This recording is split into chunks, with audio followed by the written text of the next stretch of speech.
Libertatea. Pentru noi românii libertatea e prețioasă. Ne-am luptat pentru ea, am ieșit din casă, ne pasă. Libertatea ne atrage ca un magnet, de aceea punem egal între libertate și net.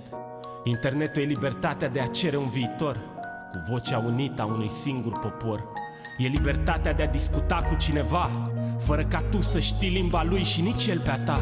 E libertatea de a crede în eroi, chiar dacă sunt la un ocean distanță de noi. E libertatea de a fi îndrăgostit, în ciuda kilometrilor care s-au împotrivit.